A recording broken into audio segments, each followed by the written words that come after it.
Do you want to do more to make impact?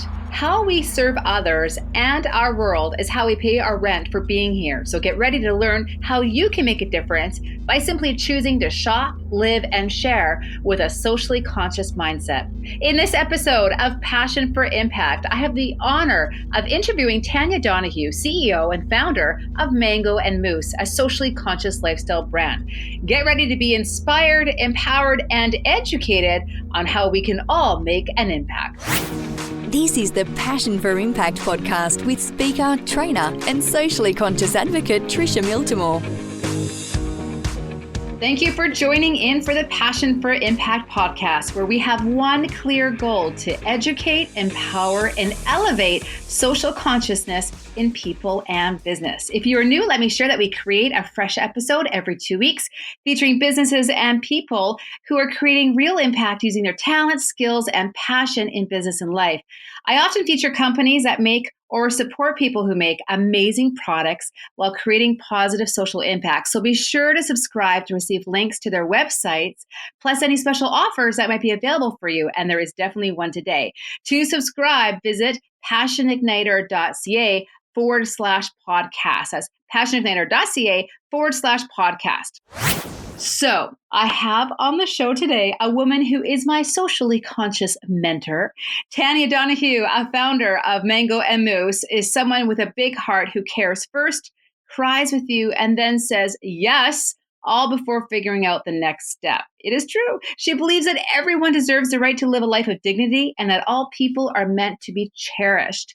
It is evident when you spend time with her, as I have, that she is genuine and the work she does is not a side hustle, but really is the very essence of who she is. So welcome, Tanya. Welcome to Passion for Impact. Oh, thanks so much, Tricia. Thanks for all the kind things and just for having me on the show today. I think you're wonderful and love what you're doing here.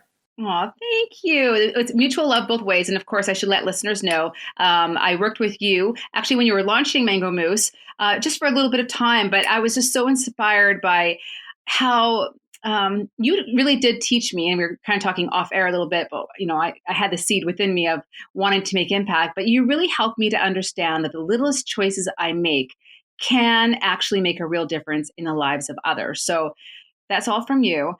Before we dive into your story, which I think is just the most important part, let's give listeners some context as to the platform you've created with Mango Moose. So tell us all about the Mango Moose. What is it all about? Sure, absolutely. Mango and Moose is a company that we actually started when we returned from living full-time in Haiti, and it works with artisans in 11 nations to curate and design collections that really do change people's lives. Through 19 partnerships with artisans, we're able to provide dignified jobs and sustainable income so that families can really stay together and thrive and just be able to live a life of dignity and purpose and be able to be proud of what they're doing as well.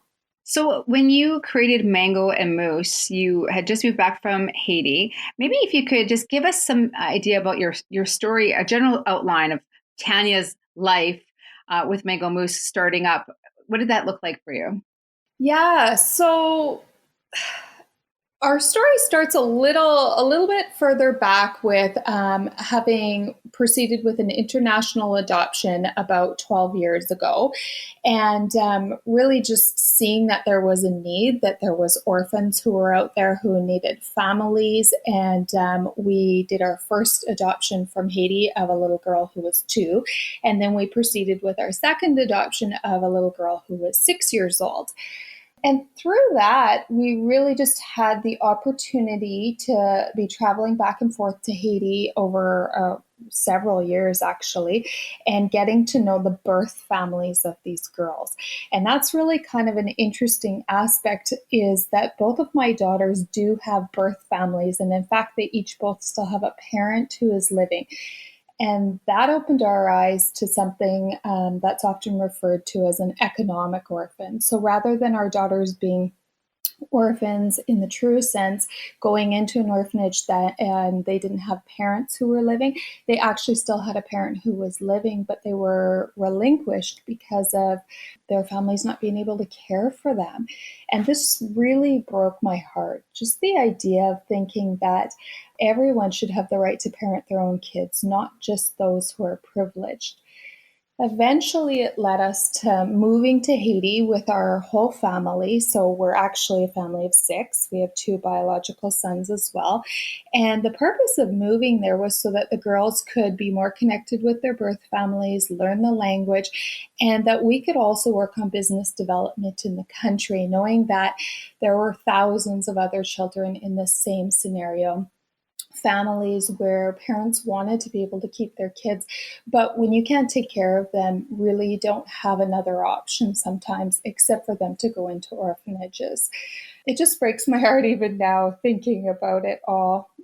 So we moved over there and we began a company called a small little boutique called Tikokoye, and it employed local people. And also, we were able to partner with other organizations who were working with artisans throughout Haiti to supply our boutique with goods that then we could sell to missionaries or doctors and stuff that were visiting in the area. And that's really where it started, because we got to see the direct impact of what was happening when people were able to earn an income and to be able to, build their home or move into one of our staff into a larger home that she was renting and bring her ill mother with her and the rest of her family. 3 babies from staff that we had were born into hospital, which is just, amazing in itself in a third world country. And then that basically just came with us all the way home. The knowledge, the insight that we had gleaned from being over there. So when we returned to Canada, we thought, what else can we do? How can we keep this going? Because this is really what we want our life's work to be, that if we're going to be investing in our time into jobs, then let's have it have a bigger impact outside of just our family. And really that's where Mango Moose was born from, was that time over there, returning and then expanding, as I mentioned before, into 11 different nations, and being able to work with artisans in so many countries. And also an offshoot of that, being able to help on many different issues that are in society as well. I love all of it. I absolutely love all of it. Wow. So, okay, let me just imagine this. You Okay. have 2 sons of your own. Mm-hmm. You've adopted 2 children internationally, and then you moved to their birth country to so that they have access to their birth families. They can learn their language, but you literally moved your whole family there. I mean, I just think right there, I can't even take my kids on a road trip. Like honestly, the packing and the logistics is overwhelming. So, I mean, I think it's such a beautiful story, and it comes off your tongue so easily. But I can only imagine that wasn't necessarily an easy thing to do, right? Yeah, and no, there's always a backstory to every story for sure, and many of them. It was tough, it was challenging, and I think lots of times people think too that with our daughters, well, hey, it was their country, they must have loved it. Did they ever want to even come back to Canada? Well, the move was hard for them as well. They're North American kids at this point, and living in the third world was different and challenging in many ways. It's an experience that we will all cherish forever, and I really had not wanted to come back to Canada, and I hope to be back in a developing nation at some point very soon. But you're right, there was definitely curveballs along the way, and lots of interesting things that we had to learn as well. But all for the memory bank, right? Yes, memories for sure. Yeah. And now, from just speaking with you before, there are some really interesting concepts that I've learned through you in terms of working with partnerships. And one of the biggest concepts that have stuck with me is that going from the mindset, I guess, of aid to trade. So tell me a little bit more about that. Yeah, I think we're all really familiar with aid, and we see it every time there's a crisis on the news, and it is invaluable. I mean, you think about the earthquake in particular of 2010 that just rocked Haiti, and without aid, I mean, those people were devastated, an already vulnerable little island just devastated by this earthquake. And if aid doesn't come in, I mean, people just don't have a chance, right? It is so Yeah. important. But aid can't be our long term solution.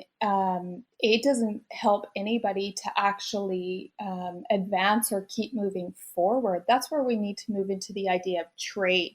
So, just to give you this on a small little glimpse, we were actually living at the orphanage where one of our daughters was from. And there was some women who also were working there who were Haitian women, and one of them was making laundry soap and stuff like that. So I went down with her, chatted with her, started buying her laundry soap to use for my family off of her, and then started selling it in my store. And what that did was opened up this equalness between the two of us, this respect level between the two of us, where we could go back and forth just like any business people did. And I was teaching English on the base, and rather than giving everyone the books and stuff for free that they needed for the English class, we charged a small fee for them, adding value to that, right? If you have to pay for something, there's a whole different mindset around it.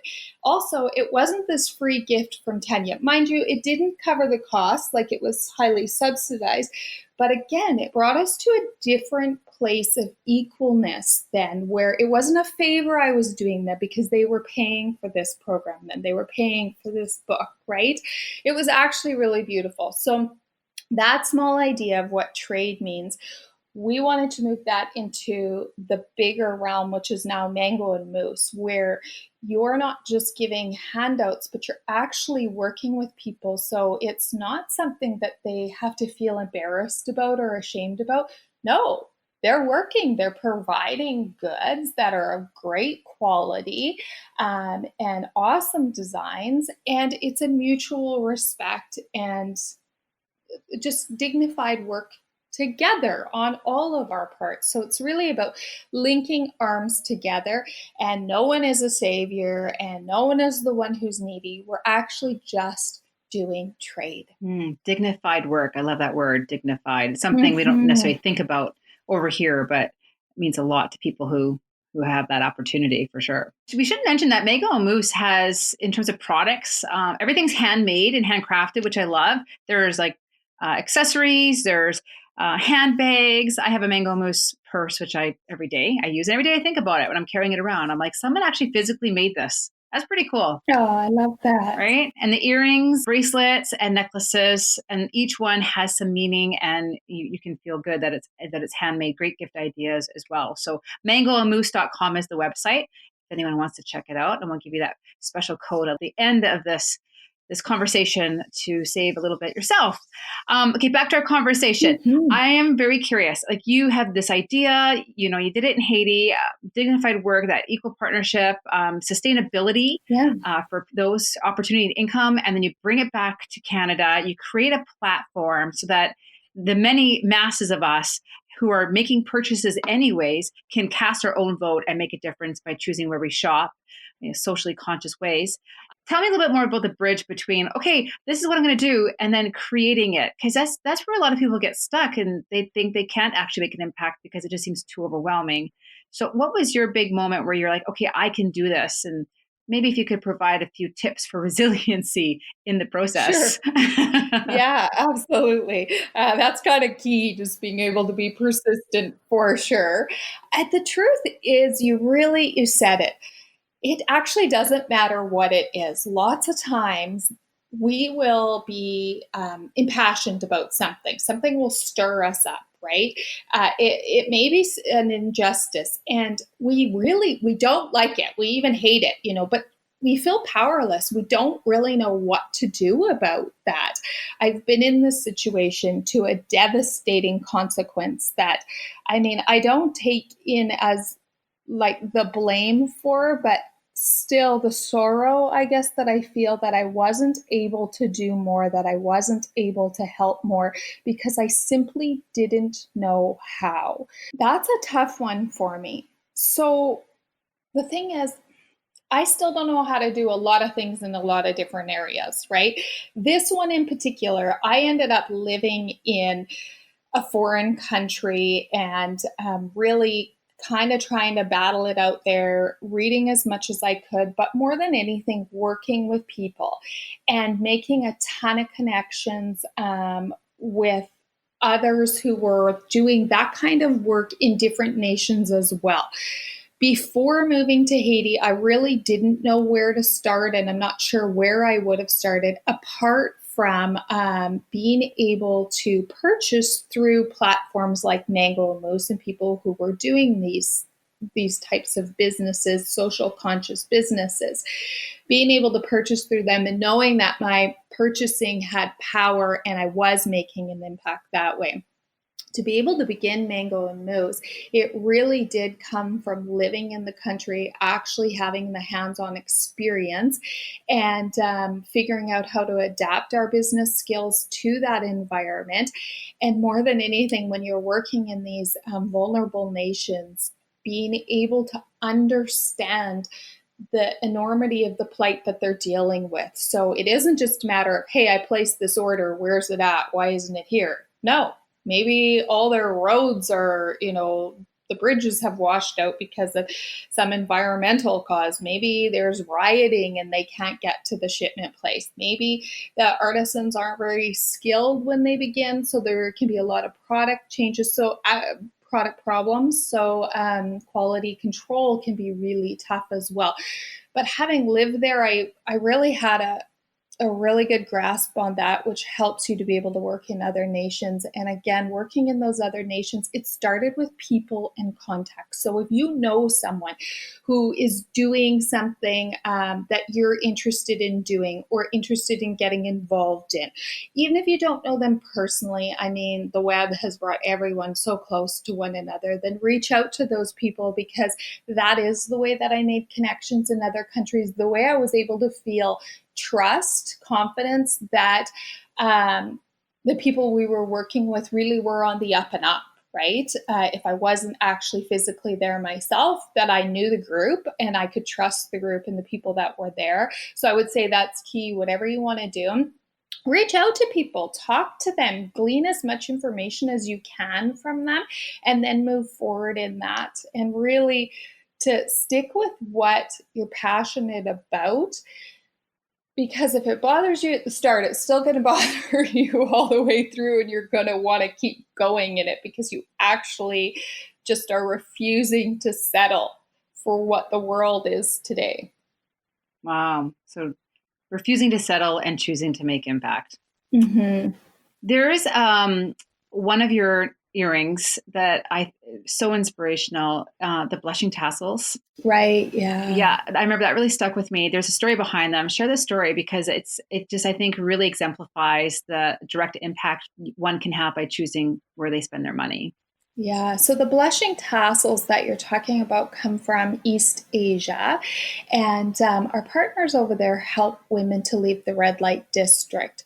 What's so powerful about these earrings in particular are they're the first item that's given to the artisan when they come into the center to make, because they actually take several hours to make, which means that the woman can just sit there and she can be making the earrings while she's settled and looking around and just taking in everything that's happening. And it's a way for her to start feeling comfortable with everything that's going on, because many times women aren't sure if they're being re-trafficked again. There's so much deception, and they don't trust people and they don't know what's going on. So these earrings in particular are a beautiful way to just have a calming effect for something that they can do when they first come in. And another great thing about that organization is these women don't have to stay making jewelry. They have so many programs that they offer. They have childcare for their children. They have counseling, obviously, and provide shelter. But say that woman wants to become a photographer or an accountant or something. They facilitate all of that. So it isn't just about molding people into what you want them to be. It's about really helping them to flourish in who they are. Wow. So if you go to the website, passionatecare.ca/podcast and subscribe, I'll make sure I include a picture of those blushing tassel earrings and a link for them, because I just think Yeah, that is that's a great idea. And every they're time beautiful too, they right? they are beautiful. I just love all this stuff. I remember you first showed me the first line, and I was like, oh, I like that. I like this. I like this. The blushing tassels. Every time I wear them, because I know the story, and I think this is how many people are impacted when they purchase your goods, is that I feel like I'm literally wearing hope. I'm literally walking Mhm. around and saying, hey, oh, you like my earrings? Yes, this is hope. Literally Yeah, tangible yeah, hope. So very cool. Your yeah. Nepal partners have recently set up a metalsmith shop in a village where there are no girls aged 14 to 18 because they've all been trafficked. I mean, oh my Mhm. goodness. So tell me a little bit more about your Yeah. partnership with Nepal. Yeah. You know how you said at the beginning, Trisha, that Tanya cries with you and says yes before Mm, she has a plan? Okay. So, also in part of how I form partnerships is now people know who we are and they reach out to us as well. mm, And this is one of those cases where they were passed along to me by a friend, and the impact of what they're doing and what's going on just touched my heart so much that I just thought, oh my goodness, I have to work with these people because I just have to. It's so important. So that's the idea of a preventative program.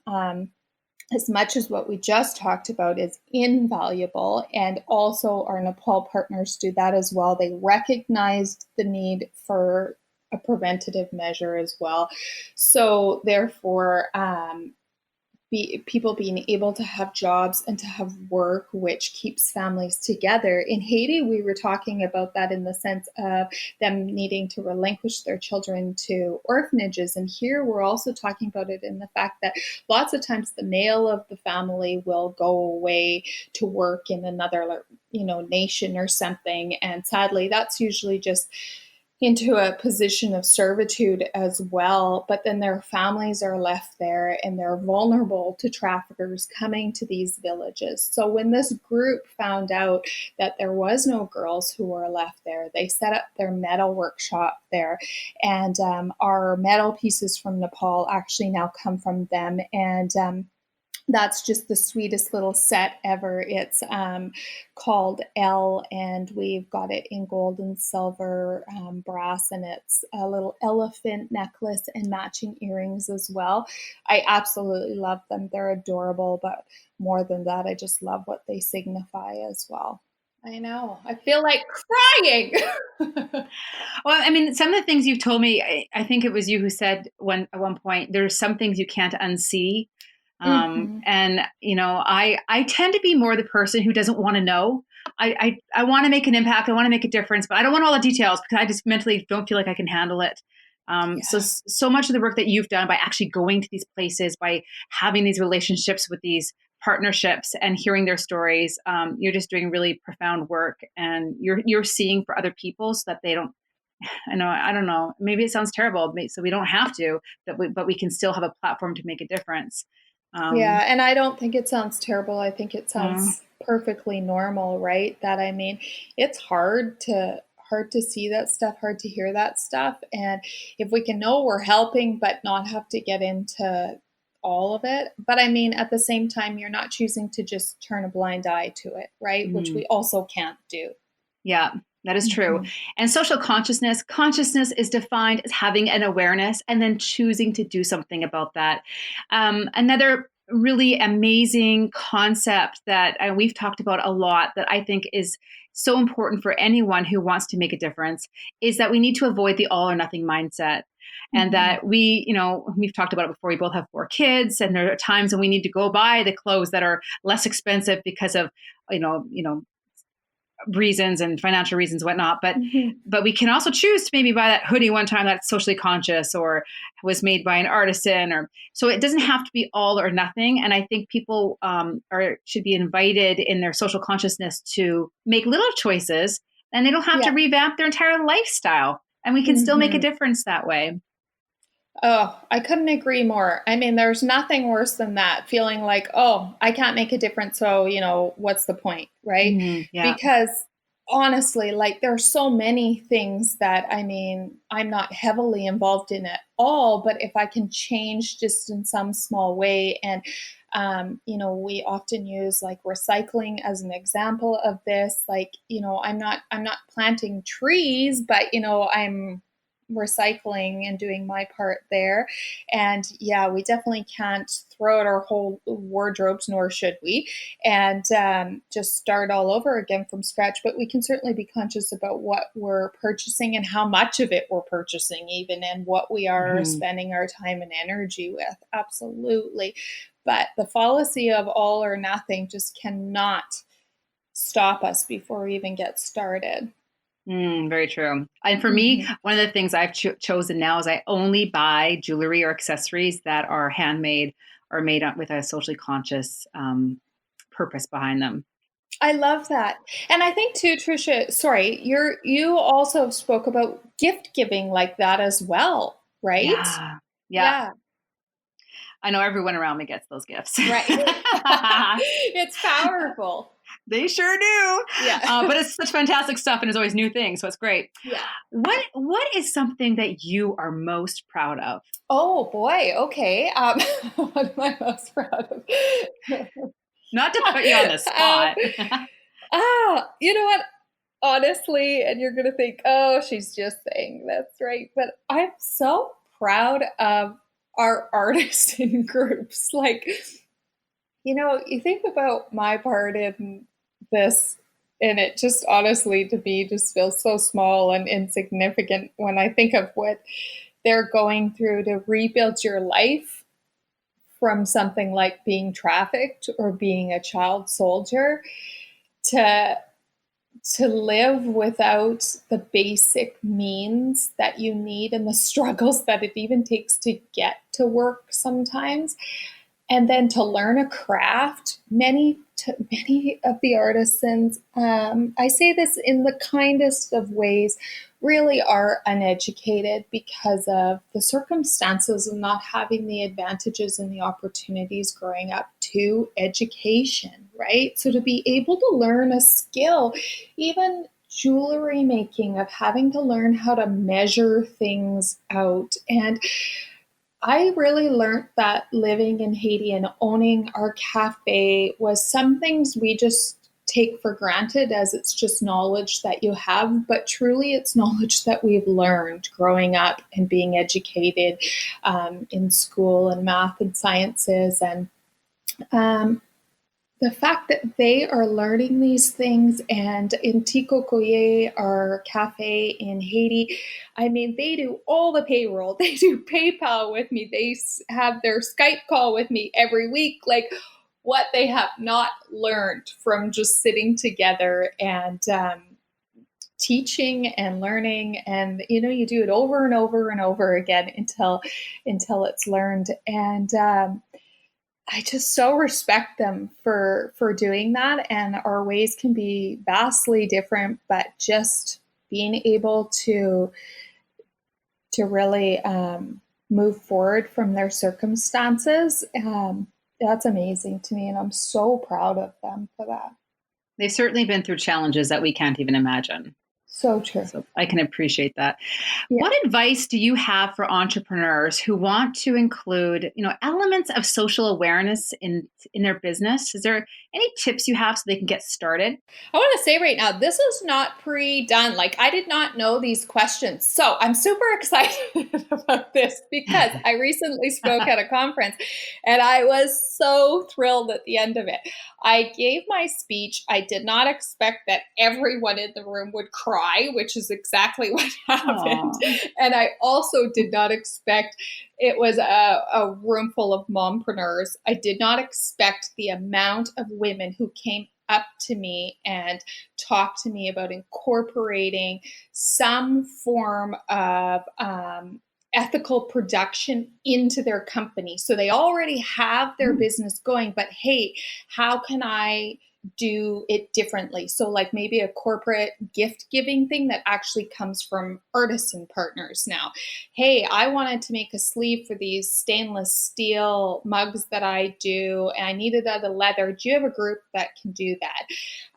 I always wanted to, I'm a clothing designer. I always wanted to do something in the developing world. Can you help me to get partnered up with somebody to do that for Wow. for workout wear? And I was like, wow. And I've just listed like 3 or something. This happened so much, and it really opened my eyes. And I thought maybe I got to pivot a little bit here and help people who, hey, they want to do something great, but they don't exactly know how to break into that and, bridge the gap in the developing world. And I thought maybe Mango Mousse can help with that too. Did that answer your question, or did I go on a rabbit trail there? No, I think it's exciting because this is where I get excited too, is that many of the people I work with are entrepreneurs, are professionals or business owners. And even if it's a service-based company, there are ways, if you really start thinking about what your own passion is and where you want to make a dent, there are ways to add social consciousness to ethical trade or production. If you just kind of explore it a little bit, and again, it doesn't have to be very big. In our guitar manufacturing company, we use all the scrap wood to make wooden picks. Love it. So it could be even how you reuse materials or your disposal methods, or consciousness on any level is a dent in some way. So I think it's amazing those people are connecting with you. And oh my gosh, I just see you're just like a beacon of possibility. It's like literally you're on a hill and it's like, Oh beep, beep, beep. And I love you. people can come to you, and that's how I see you. Insignificant, not at all. You're a platform maker. You're a conscious inspirer, and I just think that the work you're doing and will do in the future, which I think will probably evolve and morph in ways you can't even imagine, is going to have even such a ripple effect. So Thank you. it's so exciting to have you on the show. So thank you so much for being here. I heard a little rumor you might have a special offer for any listeners who want to go and check out Mango Mousse. Do you want to share that? Sure, absolutely. Mangomousse.com for the whole month of October. On the very last page, when you check out, if you put in Passion 20, you'll get 20% off the whole site for the rest of the month here of October. And we're just excited to share that with you and have you learn a little bit more about Mango Mousse and some of our products. Oh, thank you. And remember, so it's Passion 20, all one word, Passion 20. Yeah. For everyone to remember that every single piece on that website is handmade and has a story of hope and sustainability and independence, so much more behind it. So I hope everyone has a chance to check it out, just to take a peek, if anything, to know what we're talking about. Yeah. Thank you, Tanya. Is there anything else you want to add or share for everyone who's listening? Really, I just want to say that thank you so much, Tricia, for having me. And I know how close all of this is to your heart as well. And so this is you stepping out and really doing what you can do as well for social justice and helping others to see that they can be a part of that. So I so appreciate that, and just being able to have this dialogue with you. Thank you for bringing me on. It's an honor, really, it is.